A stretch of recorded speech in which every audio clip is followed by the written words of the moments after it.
मतलब 10 मार्क्स वो ग्रामर में इजीली ले लेगा, सिर्फ उसको सोचना है कि अब तक हमने क्या पढ़ा। तो इसमें से 10 में से 10 ले लेते। अगर अक्कड़ पकड़ करके करोगे तो 10 में से 3 नंबर आ जाएंगे। प्रॉपर पढ़ के करोगे ठीक सा, मेरी एवरेज जैसे मैं पहले गलत बता रहा था फिर ठीक बता दिया क्योंकि मैंने थोड़ा सा ध्यान से पढ़ लिया, तो 5 नंबर आ जाएंगे। और कंसंट्रेट करके पढ़ोगे तो फिर 7 8 नंबर 9 नंबर आ सकते हैं। मेरिटेरियस तो 10 के 10 भी ले लेगा, उसके लिए कोई बड़ा सा इशू है नहीं है। हाँ, क्वेश्चन में काफ़ी चीज़ें अगर वो बच्चा पढ़े ना, जैसे write a letter to the editor of DWA, तो हम बच्चों को ना बड़ा एक सिंपल सा तरीका बताते हैं। मैं यहाँ ज़रूर वो मेंशन करना चाहूँगी। लो, यार डांस तेरा सुंदर सा लागे, यार डांस तेरा सुंदर सा लगे। सैल्यूटेशन लेते हैं सर। तो सब्जेक्ट का मतलब ये होता है कि उसको प्रिसाइज करके जो ऑफिसर है वो उसने पढ़ लिया भी इस सब्जेक्ट पे ये लेटर आए। एनालाइज करना है आपको, डायरेक्ट आप ना लिखें बस उसे।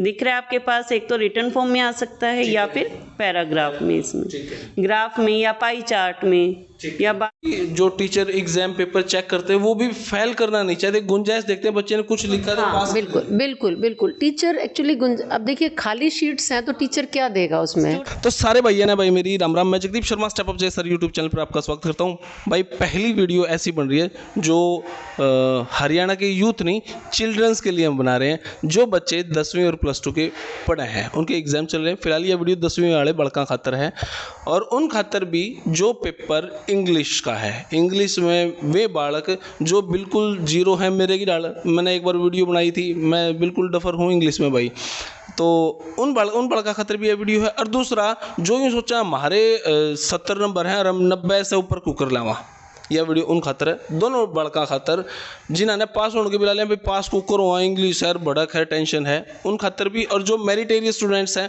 उनके लिए भी ये वीडियो है। मैं अभी हूँ DAV स्कूल में और DAV स्कूल के साथ हमारे साथ 2 मैम हैं। मैम संगीता मैम, मैम नमस्कार। नमस्कार सर। मैम कैसे हैं? बहुत बढ़िया सर। बात मैम का 27 साल का एक्सपीरियंस, जो हमारे एक क्रिकेट में है युजवेंद्र चहल जी, वो मैम से पढ़े हुए हैं। मैम उनका एक्सपीरियंस कैसा था? युजवेंद्र जी कैसे थे पढ़ाई? युजवेंद्र क्योंकि खिलाड़ी है अक्सर। हाँ खिलाड़ी, हाँ वो पढ़ने में इतना ज़्यादा नहीं पर खेलने में तो बहुत धुरंधर थे। हाँ काम करवा लेते थे हम उनसे, और बच्चे काम करवा लो, टीचर्स करवा लेते हैं तो बच्चे कर भी लेते। एवरेज तो थे वो पढ़ाई। हाँ हाँ एवरेज, चाहे कोई गेम में कितना ही आगे चला जाए पढ़ाई, लेकिन पढ़ाई बहुत ज़रूरी है। अगर तो जब वो गेम्स में जाते थे तो अपना सिलेबस वगैरह कवर कर लेते थे। कुछ हम उनको करवा लिया करते थे टीचर्स मोटिवेट करके, हाँ बहला फुसला के। हमारे साथ है अर्चना मैम, जो 6 साल का एक्सपीरियंस है। मैम नमस्कार। नमस्कार सर। मैम कैसे हैं आप? बढ़िया सर। तो आज का विषय है इंग्लिश 10वीं क्लास वाले बड़का खातर। मैम इंग्लिश एक फोबिया है। बिल्कुल सर, है ना। अब इंग्लिश में बोलना तो छोड़ो, बात करें अब एग्ज़ाम की। एग्ज़ाम में वो कैसे पास हों, कितना आपको लगता है कि इंग्लिश जो बिल्कुल मेरी तरह डफर है, मेरा दोनों बेटे भी खैर आपके स्कूल में हैं, वो भी डफर ही होंगे शायद, तो पता नहीं मेरे को। Actually very first thing is that you shouldn't use this word duffer. There is nobody duffer. we should never use such word duffer. Okay. And we never use such words in our school with our students. तो भाई ये word use नहीं करना है। Week use कर सकते हैं, week कह सकते हैं, लेकिन स्लो इन सम पार्ट, स्लो पार्ट हम कह सकते हैं कि स्लो इन सम पार्ट, क्योंकि हर बच्चे में कोई ना कोई प्रतिभा होती है। तो doesn't matter, English is a foreign language, तो बच्चे पास हो जाते हैं, ऐसा नहीं है। इसे फोबिया नहीं, फोबिया हम लोगों ने ही आसपास बनाया हुआ है, ये कोई फोबिया का मैटर नहीं है। ओके। तो मैम बच्चों के लिए हम वीडियो बना रहे हैं, मेरी तरह वीक बच्चों के लिए भी और मेरिटेरियस बच्चों के लिए। थोड़ा सा इंग्लिश आप कम बोलें ताकि उनको समझ में आती रहे बात।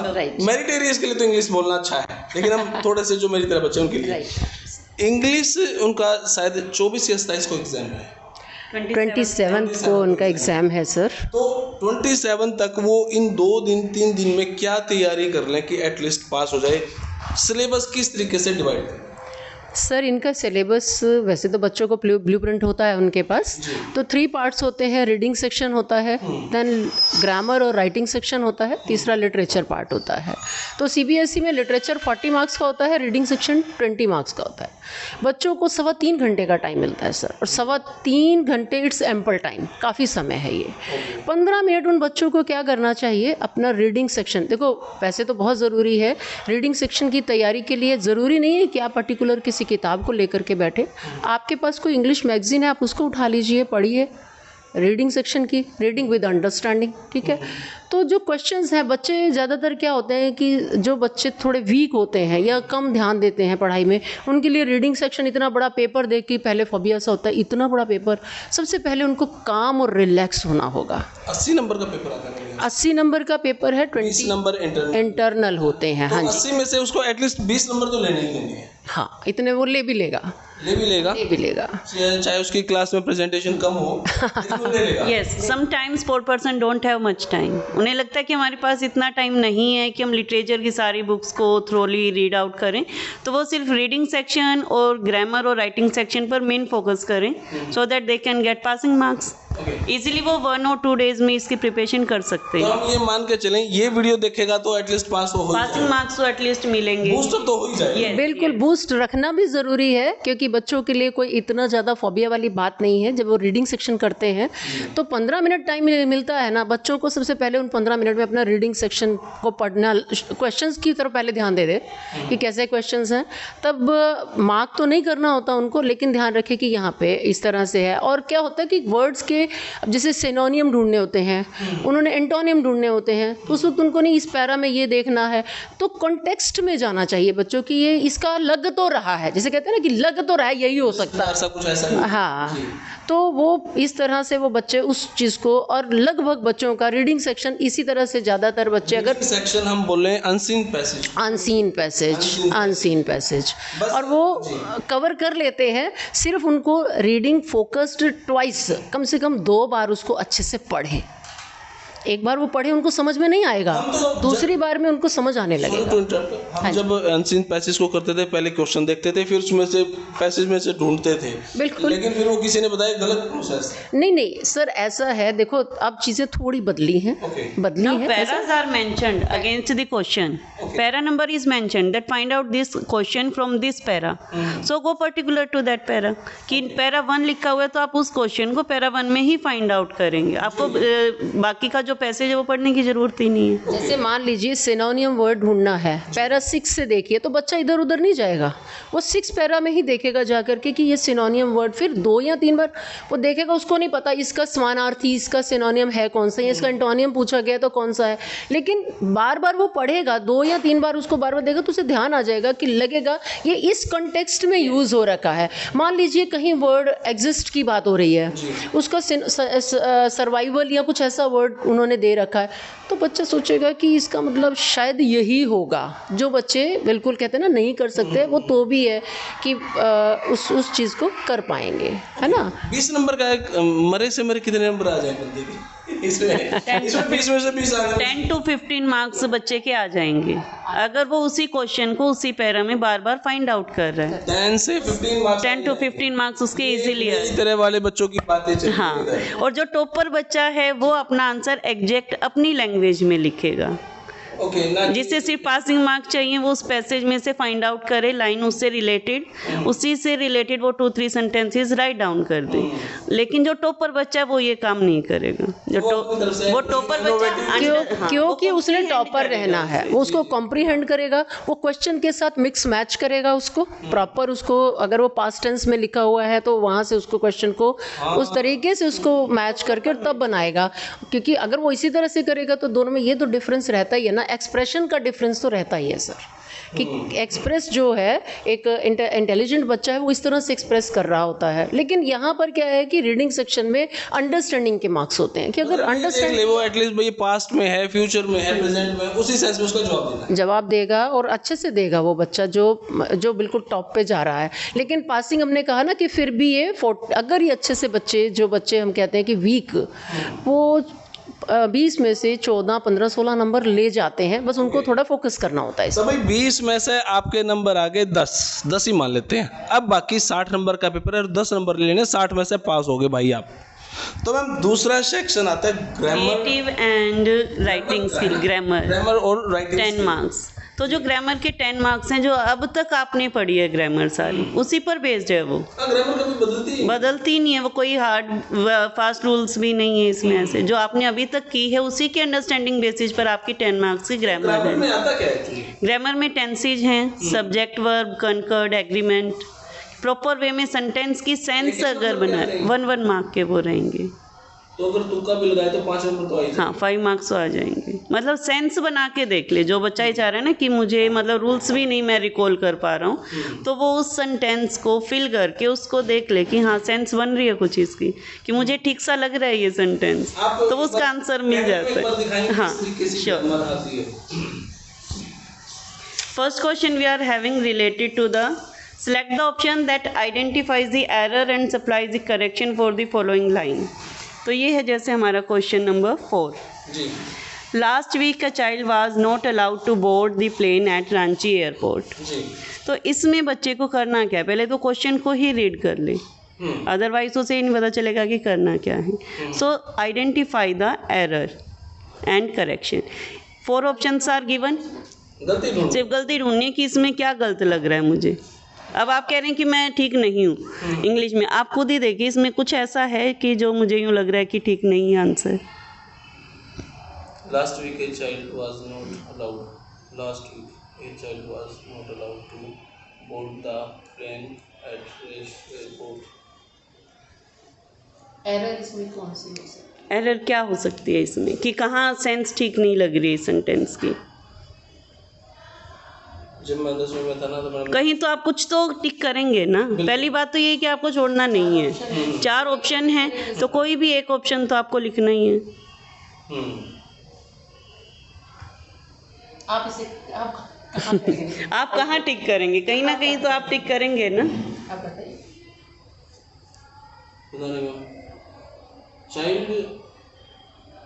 A child was not allowed to board the plane at Ranchi airport। तो इसको कैसे करेंगे फिर? हाँ तो बताइए, इसमें लास्ट की गलती है, मैं तो- चाइल्ड की गलती है, तो आप कहीं तो कुछ तो टिक करेंगे ना इसमें। मेरे ख्याल से लास्ट वर्ड में लास्ट चीज में प्रीवियस भी आ सकता था। अब देखो इसमें हम कॉमन सी बातें चेक करते हैं, जैसे लास्ट वर्ड आ गया या येस्टरडे आ गया या प्रीवियस आ गया, तब हम क्या चेक करते हैं कि पास्ट फॉर्म है, पास्ट फॉर्म ऑलरेडी गिवन है, वो प्रॉब्लम नहीं है। ए और एन है तो सिंगुलर होना चाहिए हमारे पास, अ चाइल्ड, ये भी करेक्ट है। अब आगे क्या रह गया, हमें बेसिकली 3 और 4 चीज़ें ही हम चेक करते हैं, वही हमारी ग्रामर का पार्ट है। टेंसेस आ गया, प्रीपोजिशंस आ गई, सब्जेक्ट आ गया। अब आप देखिए क्या बचा है, प्रीपोजिशन इज लेफ्ट जी, तो कहाँ एरर है? इन द यस वही बच्चे को करने की सिर्फ वो 4 चीजें ही चेक करे। ओके, सिर्फ 4 things she has to check. Tense check कर लिया कि पास्ट के अकॉर्डिंग वर्ब है या नहीं है, फ्यूचर के अकॉर्डिंग वर्ब है या नहीं, या प्रेजेंट के अकॉर्डिंग है। उसके बाद हमने चेक कर लिया आर्टिकल के अकॉर्डिंग। एक के साथ चाइल्ड ठीक है। अगर यहाँ दा होता तो चिल्ड्रन वर आ जाता यहाँ। तो सिंपल सी बातें जो उसने आज तक पढ़ी हैं बच्चे ने, उसी पर बेस्ड वो फाइंड आउट कर रहे हैं। ओके, मतलब 10 मार्क्स वो ग्रामर में इजीली ले लेगा, सिर्फ उसको सोचना है कि अब तक हमने क्या पढ़ा। तो इसमें से 10 में से 10 ले लेते हैं, लेकिन अगर वीक स्टूडेंट्स भी थोड़ा इन चीज़ों पर ध्यान दे तो एरर में वो चेक कर ले बस। आराम से ध्यान से हाँ, तो पहले दी दिया मैं तो हाँ, लेकिन आपने फिर जब पढ़ा कि यही 4 चीजें ही तो चेक करनी है, 4 चीजें तो चेक करनी है, तो आपको आंसर मिल गया। हाँ, चिल्ड्रन तो आएगा नहीं, फिर वाज नहीं आएगा, वर आएगा फिर। ओके, तो यही चीजें आपको चेक करनी है उसमें, यही बच्चा चेक करे, इजीली कर पाते हैं वो। बच्चों के लिए सबसे ज़रूरी टिप्स सबसे पहले क्या होते हैं, जब वो एग्जामिनेशन सेंटर में जाए, हॉल में जाए, सबसे पहले लंबी गहरी सांस ले और बैठ जाए। डरे नहीं, डरते हैं बच्चे, डरे नहीं, डरने की ज़रूरत नहीं होती, क्योंकि पहले बच्चों की आदत हमें इतने सालों से जो देखते हैं, जो वो इतने सारे शीट्स का, क्योंकि इंग्लिश का पेपर देखने में भी बहुत लंबा चौड़ा होता है, 5-6-7 शीट्स होती हैं, तो पहले तो इसी में घबरा जाते हैं, इतना बड़ा पेपर अब क्या करूँगा। अब मैं बात कर रही हूँ वो वीक स्टूडेंट्स जिन्होंने बहुत कम तैयारी करते हैं, कभी स्पोर्ट्स में गए हैं या इधर उधर जो भी है, जैसे भी हैं, लेकिन जब वो धीरे से काम माइंड से भी, अब तो बैठ गया हूँ, मेरे पास 3.25 घंटे मुझे यहीं बैठना है, तो शांति से उसको पढ़ेगा तो उसको आंसर्स वहीं अवेलेबल होने शुरू हो जाते हैं। तो भाई सेकंड जो था ये ग्रामर राइटिंग स्किल का था, ये 10 नंबर का था। ये 10 मार्क्स का रहेगा। 10 में से 5 नंबर तो एटलीस्ट चेक करना है कि टेंस प्रॉपर है। मॉडल में हमें मूड चेक करना है कि मूड क्या है सेंटेंस का, क्या सेंस बन रही है इसकी, क्या ऑर्डर दिया हुआ है या पोलाइटनेस है या रिक्वेस्ट है। यही 3 बातें इसमें चेक करनी है और वो चेक करके आप फिल कर दें। ऑप्शंस आपके पास हैं, एक नंबर के रहेंगे। तो अगर भाई आप अकड़ बकड़ करके भी कर लोगे तो 2-3 आ जाएंगे, थोड़ा सा पढ़ के कर लोगे तो ना करें, पढ़ जरूर लें उसको एक बार। ऑप्शन 3 ऑप्शन छोड़ देता हूँ मैं। पढ़ लें उसको, पढ़ के थोड़ा सा रिकॉल कर लें कि हाँ कुछ ऐसे ऐसे सेंटेंसेस पढ़े हैं हमने पहले भी। अगर अकड़ बकड़ करके करोगे तो 10 में से 3 नंबर आ जाएंगे। प्रॉपर पढ़ के करोगे ठीक सा, मेरी एवरेज जैसे मैं पहले गलत बता रहा था फिर ठीक बता दिया क्योंकि मैंने थोड़ा सा ध्यान से पढ़ लिया, तो 5 नंबर आ जाएंगे। और कंसंट्रेट करके पढ़ोगे तो फिर 7-8 नंबर 9 नंबर आ सकते हैं। मेरिटेरियस तो 10 के 10 भी ले लेगा, उसके लिए कोई बड़ा सा इशू है नहीं है। तो 5 नंबर पे अगर हम एवरेज माने तो 15 तो ये आ ही गए जी। पेपर हुआ 30 नंबर का, 30 में से 15 नंबर उसके हो गए। अब रह गया हमारे पास लेटर 50 में से 5 नंबर उसको 5 मार्क्स का लेटर रहेगा। ठीक है। लेटर में क्वेश्चन में ही ऑलरेडी गिवन है सब कुछ आपके पास। ये देखिए जो क्वेश्चन है sir, question itself is having the answer. Question में काफ़ी चीज़ें अगर वो बच्चा पढ़े ना, जैसे write a letter to the editor of DWA in the more than 120 words, drawing attention towards harm caused by such advertising, propose the implementation of wholesome lunch month in school as an idea to address। अब उसके ऊपर बच्चा इनमें से देखे कि मैं कितने वर्ड्स यहाँ से ग्रैब कर सकता हूँ, राइट, इनमें से कितने ग्रैब कर सकता हूँ वर्ड्स को। मोर ओवर जो इनका ना फॉर्मेट का बड़ा ध्यान रखना होता है, तो हम बच्चों को ना बड़ा एक सिंपल सा तरीका बताते हैं। मैं यहाँ ज़रूर वो मेंशन करना चाहूँगी। बच्चों को जब हम बताते हैं कि आपने हमें फॉर्मेट पर जाना होता है, तो सबसे पहले होता है योर एड्रेस। ठीक है, योर एड्रेस सबसे टॉप पर, योर एड्रेस के बाद डेट आती है। ठीक है। फिर देयर एड्रेस, देयर मीन्स उनका एड्रेस जिनका भेजना है। फिर आता है सैल्यूटेशन, ठीक है। और फिर आता है सैल्यूटेशन सर या मैडम जी, फिर सब्जेक्ट और फिर लेटर बॉडी। राइट, हम बच्चों को क्या बोलते हैं, मतलब हम बच्चों को बड़ा आसान करने का तरीका बताते हैं कि अदरवाइज बच्चे भूल जाते हैं कि डेट ऊपर लें यहाँ लें, ये ऊपर लें यहाँ लें, भूलते हैं। तो मैं कहते हैं बेटा ऐसे याद रख लो, यार डांस तेरा सुंदर सा लागे। तो सॉरी मैं यार डांस तेरा सुंदर सा लगे। अब जब उनको ये चीज़ ध्यान रहती है, ऊपर योर एड्रेस, यार dance, date, their address, salutation, subject and then letter body. अब ये फॉर्मेट उनको ध्यान रहेगा तो वो ये कंफ्यूज नहीं होंगे, डेट को ऊपर लेके जाऊं या देयर एड्रेस यहाँ लाऊं, क्योंकि बच्चों के लिए कन्फ्यूज़न की बहुत बातें होती हैं फॉर्मल लेटर। डांस तेरा सुंदर सा लगे, तो बहुत जल्दी से याद कर लेते हैं इस चीज़ को। और काफ़ी लेटर बॉडी लिखते वक्त कुछ फॉर्मल लैंग्वेज हम उनको कई बार बताते कि बेटा ये तो आती ही है, कुछ वहाँ से, ये वीक बच्चों की बात कर रही हूँ मैं, उनको फिर यहाँ से कुछ वर्ड्स ग्रैब करोगे, कुछ आप लिख लोगे, कुछ लास्ट में, तो वो उस चीज़ को लेते हुए 5 का है। तो अगर वो बच्चे 2-3 तो आए, 2 ही 3-4 मार्क्स ले जाते हैं, ऑलरेडी क्वेश्चन में ही है। क्वेश्चन से भी मटेरियल उठा लेते हैं ना सर वो। ऊपर का जैसे योर एड्रेस, डेट और ये रहा, जैसे क्वेश्चन में ही आप लिखेंगे 1-2 नंबर मिल जाता है। पड़ेगा ना, बिल्कुल, लेटर बॉडी के बिना इसके मार्क्स नहीं है। लेटर बॉडी लेनी पड़ेगी उनको, चाहे बीच का गलत हो जाए कोई बात नहीं। डजंट मैटर, चलो वो तो बच्चे गलतियां करते ही हैं, पर बच्चे कई बार सोचते हैं अच्छा, जैसे उनको बता दिया जाता है तुम ऐसा कर देना, बस ये फॉर्मेट तो जरूर लिख देना। नहीं, सिर्फ फॉर्मेट से काम नहीं चलेगा, लेटर बॉडी लिखो, गलतियां हो गई कोई बात नहीं, फिर मार्क्स मिलेंगे, ऐसा रहता है। गलत सलत कुछ तो लिखो, मार्क्स मिल जाएंगे जी। तो इसी क्वेश्चन को आप एक बार इसमें भी चेक कर लें कि जो फॉर्मेट वो बच्चा याद करेगा, उसके लिए इसको सारा मटेरियल इसमें गिवन है। 2 मार्क्स का मटेरियल तो उसका क्वेश्चन में ही है, हाँ इसमें है ऑलरेडी। अब योर एड्रेस जो था वो ये रहा 2 कि लिखना किसको है, ये रहा एड्रेस, ये रहा देयर एड्रेस, फर्स्ट लाइन पर ये आ गया। देन डेट 27 फेब वो फिक्स है उनकी। आफ्टर दैट टी से देयर एड्रेस तेरा तुम्हारा एड्रेस ठीक है। और वो कहाँ मिलेगा? यू आर के बाद, आफ्टर यू आर कि तुम कौन हो, तुम्हारा एड्रेस क्या है, ठीक है already given in the question. जी। यहाँ तक आ गया। देन सैल्यूटेशन में सर, ओनली सर, तो यहाँ तक कंप्लीट है बच्चे का। गलती और करते हैं जब वो सर लिखते हैं, सर या मैडम, इसके बाद में कोमा अक्सर डाल देते हैं। पहले ये कोमा वोमा सिखाया जाता था, अब इनमें कोमा नहीं लगता है कहीं पे। ओके हाँ, इसके बाद नो कोमा इज देयर। तो बच्चे अक्सर ये गलतियां कर देते हैं। For this question, this is this is the answer. It is given here. The address is already given in the question. जी Then date. जी डेट जो बच्चा लिखेगा 27 फरवरी, यहीं अभी चेक कर दें हम कि ये एड्रेस आपको एज इट इज़ ही लिखना है डेट में भी। जिस दिन पेपर हो भाई वो तारीख लिखनी है आपको। वो एग्जैक्ट यही है डेट उनकी। देन ये ऑलरेडी गिवन दिस। जी subject already given in the question. About what कि किस बारे में लिखना है वो भी दिया हुआ है। राइट ए लेटर टू, अच्छा, इसमें कि किसको लिखना है वो आ गया। होती हैं, चाहे हम ऊपर सैल्यूटेशन ले लें या सब्जेक्ट, इसमें बहुत ज़्यादा वो, क्योंकि अगर ये क्यों लगाया जाता है, जब यहाँ पर हम सैल्यूटेशन लेते हैं सर, तो सब्जेक्ट का मतलब ये होता है कि उसको प्रिसाइज करके जो ऑफिसर है वो उसने पढ़ लिया भी इस सब्जेक्ट पे ये लेटर आया है, तो इसी वजह से ऊपर अगर सर ले लिया, इट्स दैट हार्डली मैटर्स, इतना नहीं है। सब्जेक्ट पहले भी आ गया, इट्स ओके। हाँ, तो इतना ज़्यादा इसमें तो इसने ऐड कर ही दिया क्वेश्चन पर बेस्ड। 2-3 लाइंस तो बच्चा ऐड कर ही सकता है इसमें। ये हमारे पास ऑलरेडी गिवन था 5 मार्क्स में से, ये हमारे पास एज इट इज़ रहेगा।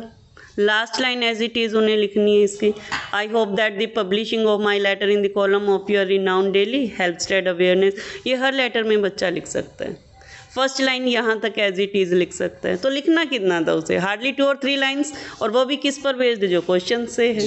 सो आउट ऑफ 5 एटलीस्ट, हाँ, वो यहीं एज इट इज़ करना है। गलती सभी बच्चे बहुत ज़्यादा करते हैं, मैं वो यहाँ स्पेशली ज़रूर बताना चाहूँगी। आई डोंट नो, वो पता नहीं, बहुत पहले जब पढ़ाया जाता था ना, एक तो यूर्स कई बच्चे इस तरह से डाल देते हैं एपोस्ट्रॉफी, ऐसे this is a wrong method.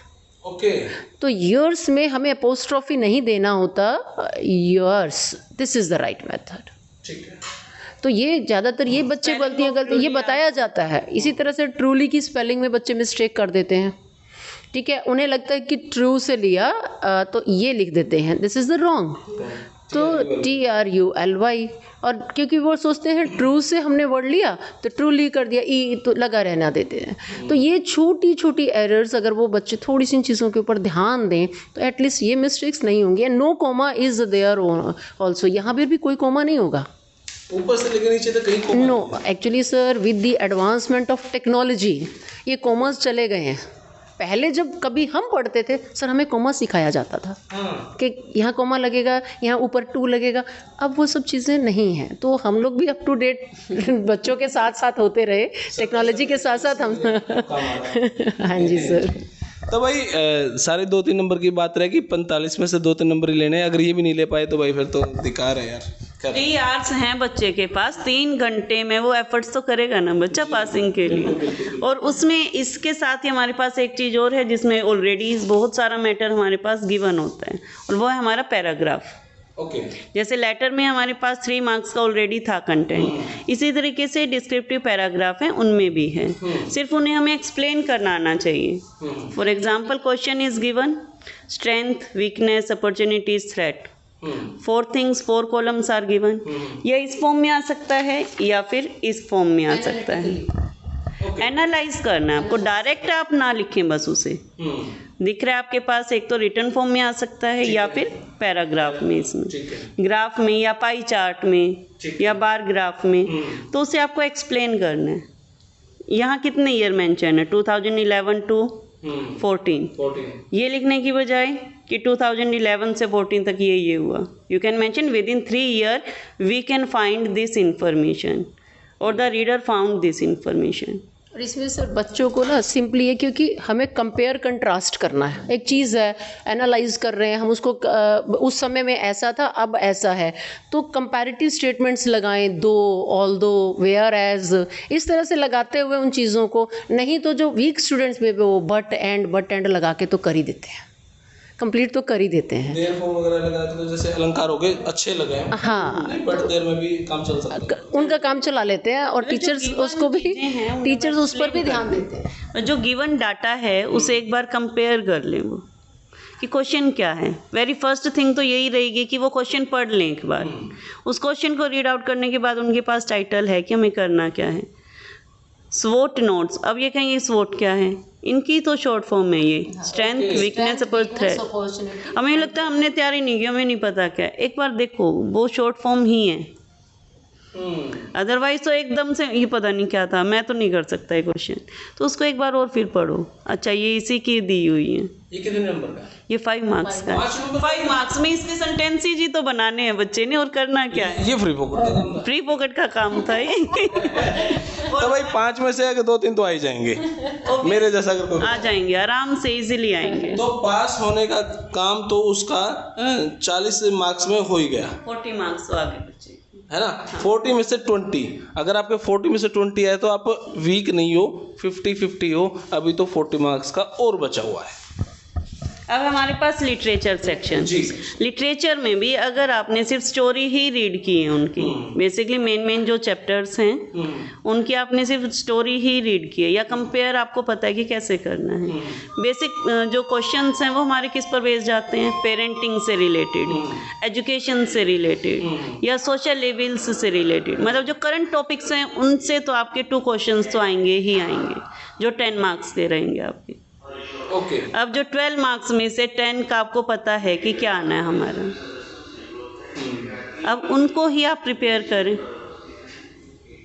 क्या हम ऐसे भी लगा सकते हैं भी कौन से लेसन में से क्या आ सकता है, कुछ इस तरीका का गैस कर सकते हैं, या पहले 3 लेसन पढ़ जाएं, लास्ट के 2 लेसन पढ़ जाएं, या बीच का कोई लेसन पढ़ जाएं। वीक स्टूडेंट्स को तो एक बात कहूँगी, क्योंकि मान लो 10 चैप्टर्स है ना, तो वो 10 के ऊपर वो ना कई नावों में जाए ना, क्योंकि चॉइस, इंटरनल चॉइस होती है क्वेश्चंस में। तो 8-10 में से 8 चैप्टर्स को अच्छे से कर ले, 7 चैप्टर भी अच्छे से कर ले। 5 ही कर लेगा नहीं, वो चाहे 5 भी ना करे, वो सिर्फ वो चीज़ कर ले जो कॉमन लिखनी है सारे क्वेश्चंस में। कॉमन पढ़ दो, मतलब 6 मार्क्स का है तो उसमें 3 मार्क्स का तो कॉमन ही रहेगा, है ना। जैसे साइंटिस्ट वाले चैप्टर हैं, 3 चैप्टर्स हैं, तो उसमें साइंटिस्ट कैसा होना चाहिए, क्या क्या क्वालिटीज़ हों, वो सोसाइटी के लिए अच्छा हो, कॉमन सी बात है। तो 3 मार्क्स उसी बात के हैं इसमें।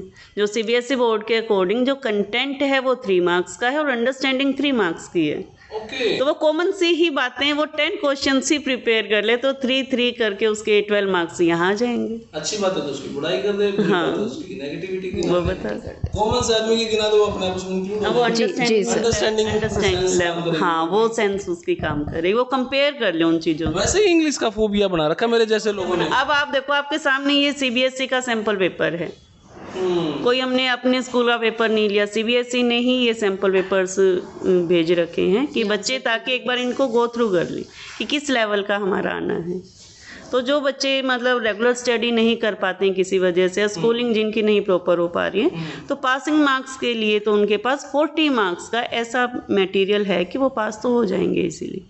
अगर 40 मार्क्स के जो ये लिटरेचर पार्ट है, अगर उन्होंने क्लास में टीचर को सिर्फ अच्छे से ध्यान से सुना है ना, और उनको हर चैप्टर की स्टोरी से गो थ्रू हुए हैं, तो एटलीस्ट उस वक्त में उनको क्वेश्चन में से काफ़ी मटेरियल वहाँ से पिक करते हैं और थोड़ा सा फोकस करें, हर क्वेश्चन के आंसर को करने में वो सक्षम रहते हैं। तो सिर्फ ये है कि वो हर चैप्टर से गो थ्रू हों। और एक मैं वीक बच्चों को एक बात और कहती हूँ हमेशा क्लास में, जो बच्चे बहुत ज़्यादा किसी भी रीज़न से, वो मान लो स्पोर्ट्स में बहुत दिन से जा रहा था, मैं तो 1 महीना स्पोर्ट्स में लगाया मैंने, की वजह से भी है, या मैं बीमार था 1 महीने से, मैं तो कैसे अब करूँ, तो मैं कहती हूँ बेटा एक बार कहानियाँ, मैम मैं तो अब कहानियाँ, तो हिंदी में पढ़ ले, एक बार हिंदी में पढ़ ले, फिर इंग्लिश में पढ़ लो कुछ, आप उसको, आपको स्टोरी तो एटलीस्ट समझ में आ जाएगी ना बच्चे, तो आप फिर उसको कर पाओगे आराम से उस वक्त में। तो फेल होने के सर चांसेस बच्चों के नहीं होते हैं अगर बच्चे इसको पूरा पेपर अटेम्प्ट करके जाते हैं और पूरा उस मतलब थोड़े से लास्ट के डेज में भी अच्छे से फोकस कर ले। एक 1 वीक ही सफिशिएंट होता है बच्चे को, पूरा साल अगर वो थोड़ा थोड़ा क्लास में कर रहे हैं। जैसे मोस्टली हम क्या देखते हैं, साइंस मैथ पर बच्चे फोकस्ड हैं, ठीक है, पर मैं एग्जैक्टली बच्चों को क्या कहती हूँ, बेटा लैंग्वेज इज़ वेरी इंपॉर्टेंट। तुम जीवन में साइंटिस्ट बनना है, डॉक्टर बनना है, जो भी बनना है, पर भाषा बहुत ज़रूरी है। आपको एक्सप्रेस करना तो आना चाहिए। जब आप खुद को एक्सप्रेस करना ना लिख के या बोल के, दोनों तरह से एक्सप्रेशन नहीं आता तो आप क्या करोगे जीवन में? साइंटिस्ट बन भी गए तो कैसे साइंटिस्ट बनोगे? बोल तो नहीं पा रहे हो, बता तो नहीं पा रहे हो, लिख तो नहीं पा रहे हो, फ़ायदा क्या हुआ? तो बनो, पहले लैंग्वेज पर फोकस ज़रूर करो। तो इसके लिए बच्चों को हम वैसे भी यूजुअली भी टिप्स देते रहते हैं सर, कि इनको मैगजीन्स, मान लो इंग्लिश की किताब पढ़ने का मन नहीं कर रहा, मत पढ़ो, कोई मैगजीन खोल के बैठ जाओ। तो क्या 40 नंबर का लिटरेचर में सिर्फ सवाल ही आएंगे, क्वेश्चंस? एक हमारा डायलॉग बेस्ड और कन्वर्सेशन बेस्ड क्वेश्चन रहता है, वो रहेगा 6 मार्क्स का। मतलब चैप्टर में से ही कोई भी करेक्टर आपको बता देंगे वो। जैसे क्वेश्चन है ऑलरेडी गिवन है, देखो इसमें 3 डायलॉग्स, तो मतलब हिंट तो आपको हर क्वेश्चन में मिल रही है इसमें। क्वेश्चन था हमारा, Mitchbill and the tiger both were looked after by humans, assume they both meet each other. 2 characters हैं। सपोज कि आपने ही ये चैप्टर पढ़ा ही नहीं, आपको पता ही नहीं है, यूँ तो आपको समझ आ ही रहा है कि ये 2 करेक्टर्स हैं, इनकी कन्वर्सेशन है, किस बारे में है, जू में रहने की बात है, उसी को ही हमें आगे ऐड ऑन करना है। फर्स्ट ये दे दिया, tiger thanks for visiting me though I don't usually like visitors, Mitchbill oh I would love visitors I think. इसी को ही हमने आगे कैरी ऑन करना है। और जू में रहना तो कोई भी पसंद नहीं करेगा, एवरीबडी लाइक्स फ्रीडम, तो वही बात हम आगे ऐड ऑन करते जाएं। तो ये आपका 6 मार्क्स का रहेगा, डायलॉग बेस्ड, कन्वर्सेशन बेस्ड। इसमें भी अंडरस्टैंडिंग के मार्क्स मिलते हैं? अंडरस्टैंडिंग के ही, इसमें तो कंप्लीट अंडरस्टैंडिंग ही है, क्योंकि आप अज्यूम कर ही नहीं सकते कि किस करेक्टर की कहाँ कन्वर्सेशन आ जाएगी। ये तो आपको डायलॉग्स बनाने आते हैं, और ये डायलॉग वही हैं जो आप अपने फ्रेंड से बातें करते हो। जैसे आप स्टोरी बना के सुनाते हो बच्चों को। पास तो हो ही गया, अब मेरे को पता लग गया। अब वो नेक्स्ट हमें उसको और नंबर अच्छे लेने हैं वीक बच्चे को। अब वो आगे क्या सवाल आएंगे उसके? अब नेक्स्ट रहेंगे शॉर्ट क्वेश्चंस रहेंगे, जैसे वो रहेंगे उनके 40 to 50 वर्ड्स ईच। ये वो तभी कर पाएगा बच्चा जब उस बच्चे ने चैप्टर को पढ़ा होगा। अब आगे पढ़ने की बात, अब इसमें तुक्का नहीं चलेगा।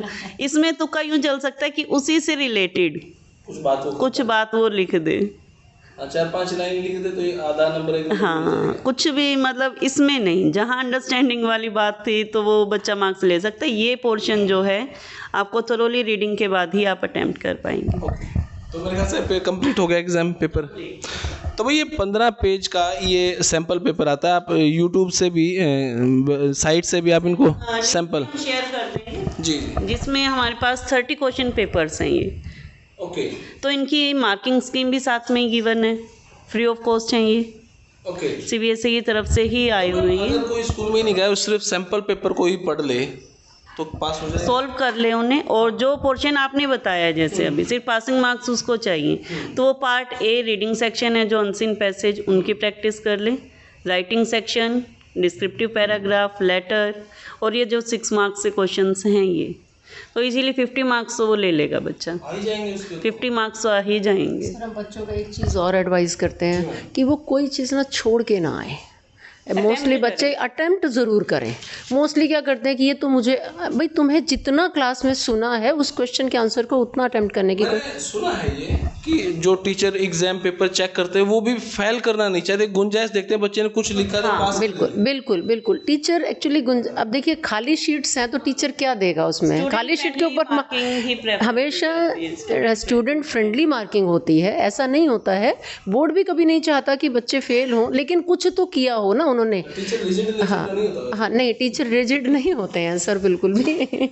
तो लेकिन कभी कभार बच्चों के लिए रिजिड वैसे होना पड़ता है क्लासरूम में, अदरवाइज टीचर्स रिजिड नहीं होते हैं, क्योंकि बच्चों के भले के लिए ही टीचर्स जो हैं उनके लिए रिजिड भी हो रहे होते हैं क्लासरूम में। तो 20 नंबर इंटरनल और 40 नंबर ये, तो 60-70 नंबर एक वीक बच्चे के आ जाए। डिवीजन में आ गया, फर्स्ट डिवीजन में आ गया सर। ओके, तो ये थी भाई उन बच्चों की बात जो बिल्कुल मेरी तरह हैं। अब बात करते हैं मैम मेरिटेरियस बच्चे की। आपसे मैं ज़्यादा बात करूंगा इस बारे में। तो मेरिटेरियस बच्चा अब स्पेशल क्या पढ़े? जो रेगुलर क्लास भी लगा रहा है, 80-90 उसकी अटेंडेंस भी है और क्लास में भी अच्छा है, लेकिन वो ये चाह रहा है कि मेरे तो कुछ नई चीज़ आप ऐसी बताएं कि ये कहीं उसको बताई नहीं गई, अब वो उसकी तैयारी। सर मेरिटोरियस बच्चे का देखो, वही बात है ना कि ये है टीचर वहाँ कुछ नहीं कर रहा होता, टीचर की गाइडलाइन होती है, टीचर की मोटिवेशन होती है, राइट। अब मान लो मैं यहाँ शुरुआत फिर रीडिंग सेक्शन से करती हूँ कि रीडिंग सेक्शन के लिए बच्चा क्या है, अब रेफरेंस बुक्स आई होती हैं, बच्चों कहते हैं मैंने मैडम वो भी कंप्लीट कर लिया। तो डेली एक काम करो बेटा, डेली इंग्लिश न्यूज़पेपर पढ़ना शुरू कर दो। अभी 2 दिन ही रह गए उनके पेपर। नहीं, अब अगर पेपरों के दिनों की बात है तो फिर पेपरों की बात हो रही है तो फिर वो बस इन्हीं चीज़ों के जितने कर चुके हैं उसके लिए उनको ज़्यादा टेंशन लेने की जरूरत, क्योंकि पूरा साल बहुत पढ़े हैं, वो बहुत पढ़े हैं, उन्होंने न्यूज़पेपर मैगजीन सब रीडिंग सेक्शन की अच्छे से तैयारी की है, उनको ज़्यादा घबराने की ज़रूरत नहीं होती। क्योंकि वो बच्चे इस वजह से घबरा जाते हैं क्योंकि मैं पता नहीं मैं कर पाऊँगा कि मैं फुल स्कोर करूँगा या नहीं। अपना कंपटीशन हमेशा खुद के साथ रखें। कल मेरे 85 थे, आज बस मुझे 86-87 आ जाए सफिशिएंट है। 2-3 पॉइंट मैंने नोट किए हैं। मेरिटेरियस बच्चा, डफर मेरी तरह, मतलब वीक मेरी तरह, डफर नहीं वैसा कराएंगे और पेपर देने के बाद वीक बच्चा खुश होता है, मैंने तो मोर एक्सपेक्टेड पेपर दे दिया, खुश हो गया वो। लेकिन जो बच्चे मेरिटेरियस है वो एग्जाम देने के बाद भी छोटा सा चेहरा लेके आते हैं और एग्जाम में 1 मिनट रहेगी पेपर बैठने में तो भी वो पढ़ता ही रहता है, पेपर को छीना पड़ता, भाई तेरा पेपर दे ले एक्चुअली। तो क्या उस दिन उसको पढ़ना चाहिए या रिलैक्स मूड से रहें? सर इतने रिलैक्स मूड से रहें क्योंकि उन्होंने पूरा साल खूब पढ़ाई की है। सिर्फ मैं तो जो बच्चों को हमेशा एडवाइस करती हूँ, क्लासरूम में भी यही कहती हूँ कि बेटा उस दिन में बहुत ज़्यादा, क्योंकि उस वक्त तुम्हें कुछ नहीं आएगा, ज़्यादा ना 15-20 मिनट काम माइंड से बैठ जाओ, शांत मन से लंबी गहरी सांसें ले लो। उसी दौरान तुम्हें हाँ लगाना होगा उनको, क्योंकि उन्हें तो पता है ना कि हमें कुछ करना है। उस वक्त में ना बहुत सारे आंसर्स हमें खुद ही क्लिक होने शुरू हो जाते हैं।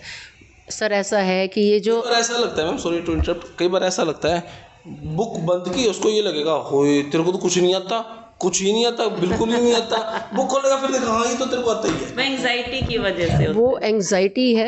और एंग्जाइटी कहाँ होती है? माइंड में होती है। और सर माइंड में अगर हमारे वही बात है ना कि बहुत सारी चीज़ें उसके अंदर हैं, कुछ चीज़ें मिटाने वाली हैं तो मिटा दो उस टाइम में ना। तो मिटाना क्या, एंग्जाइटी को मिटाना है, फिर क्या रह जाएगा? सिर्फ वही चीज़ें। तो थोड़ी देर शांत होकर रियल में वो जो चीज़ें हैं वो कहते हैं ना कि गंदगी नीचे बैठ जाएगी और तैयार करके सारे आंसर्स यहाँ आ जाएंगे। थोड़ी देर शांत बच्चे बैठेगा तो, नहीं तो वो टेंशन में रहेगा और गलतियाँ करके आएगा। कई बार क्या करते हैं सर, ये भी मैं आपको मिस्टेक्स बताती हूँ बच्चों की। वो एक बार लिखेंगे, फिर उनको लगे नहीं ये आंसर नहीं है, फिर वो उसकी कटिंग करेंगे, फिर दोबारा से, मतलब वो बार बार ऐसा लगता है कि बच्चे ने कहाँ क्या किया, क्योंकि वो टेंशन में वो करता गया, कभी उसको ये आंसर सही लग रहा है, कभी उसको ये सही लग रहा है। तो वो क्योंकि वो जानता है। लास्ट सवाल। हाँ जी सर। जब 1 से लेके 20 तक क्वेश्चंस हैं, पहले मेरी तरह बच्चे क्या करते हैं, पहला ही सवाल करूँगा चाहे गलत हो चाहे सही हो, दूसरा सवाल करूँगा चाहे गलत हो चाहे सही हो, तीसरा चौथा पाँच सीक्वेंस वाइज करता है। वो किस तरीके से पेपर को करे, जो पहला है वो करे या सीक्वेंस वाइज ही करे? सर सीक्वेंस से करना बेटर रहता है, क्योंकि जो सेक्शन वाइज आप सेक्शन वाइज ही लें। इंग्लिश का पेपर सेक्शन वाइज आता है, section A, section B, section C. तो सेक्शन वाइज सीक्वेंस से जाएं, वो ज़्यादा बेटर रहता है, बजाय इसके कि पहले लास्ट वाला क्वेश्चन उठा लिया वो अच्छे से आता। तो वहाँ बेशक आपको क्योंकि और दूसरी बात, एक बच्चे क्या करते हैं, मान लीजिए ऑप्शन है A B C D, मैं कहती हूँ A ऑप्शन उसका आंसर है, तो आंसर है ना, उस ऑप्शन को भी साथ में लिखो। आप उसको भी साथ में लिखो। और कौन सा और वाले क्वेश्चन 2 हैं, 2 में से कौन सा आप कर रहे हो, ए वाला भी। उस बच्चे कर तो देते हैं सॉल्व, उनको अटेम्प्ट करने में यहाँ पर कि कर आए क्वेश्चन नंबर में, मान लीजिए दिस वन और है, तो वो पहले वाला किया उसका, या तो आप 1 लगा के ये क्वेश्चन है, उसका और वाला पार्ट है, हम ये कर रहे हैं, इसके आपने आंसर्स ऑप्शन में से मल्टीपल चॉइस है, आपने ए दे दिया, बी दे दिया, सी दी, तो उसके आगे वो भी लिखो। यू हैव टाइम, आपके पास समय है, आप लिखिए उसको वहाँ पर। बहुत बहुत शुक्रिया मैम आपका, बहुत बहुत शुक्रिया। Thank you very thank you. तो भाई ये वीडियो आपने कैसी लगी? इसी सी वीडियो और भी एग्जाम टाइम में लेके आ रहा हूँ मैं। अभी 10वीं का था, और 10वीं का अगर आप ये सैम्पल पेपर भी कर लोगे ना तो भी आपके फ्री पॉकेट में ही नंबर आ रहे हैं। बाकी मेरिटेरियस के लिए अलग वीडियो बन चुकी है और मेरी तरह वालों के लिए ये वीडियो बन चुकी है। अब आपने वीडियो किसी लगी कमेंट बॉक्स में राय दे। तब तक के लिए धन्यवाद। जय हिंद, भारत माता की जय। थैंक यू भाई।